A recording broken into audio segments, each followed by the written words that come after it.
მე მაინტერესებს რა არის იმის მიზეზი, რომ უცბად სიურპრიზად ქართველ ხალხს მანქანებზე ბორბლები რომ უნდა დავაცვლევინოთ. არავინ არ ღელავს იმაზე, რომ ძებზე ცუდი სიტუაცია.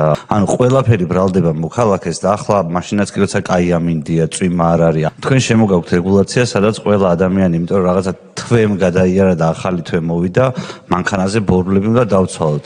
ჩვენ ასე ვცხოვრობდით, წლებია 30 წელია ასე ვცხოვრობთ. არაფერი განსაკუთრებული ჩვენ არ დაგვმართნია. ასე დროს რომ თელ საქართველოს მოსახლეობას, რომელსაც სადღაც სასიარულოა ზამთრის თვეში ვთხოვთ, რომ მანქანის ბორბლები დაცვალეთო, ხო არ გეჩვენებათ, რომ ეს შეიძლება იყოს რაღაც ტიპის ბიზნესის დაკრიშვა, ესე რომ ვთქვათ და მთელ ქვეყანას რომ ზამთრის ბორბლები შეაძენინო, ადამიანებს ბუნებრივად გაუჩნდებათ ეჭვი იმასთან დაკავშირებით, რომ ვიღაცა ბორბლების ბიზნეს კრიშავს. სხვა შემთხვევაში 30 წელი არაფერი განსაკუთრებული არ მომხდარა ამ ქვეყანაში. არაფერ არ გამდიდრებულ ვართ ისე, რომ ვთქვათ გერმანიას შევედა, რომ თან ასე შემდეგ და რატო არ ვაძლევთ ადამიანებს უფლებას, როგორც უნდა იმ ბორბლებით იარონ. სხვა ყველაფერი მოგვარდა ამ ქვეყანაში, რომ აი ახლა ეს არ დავარეგულიროთ.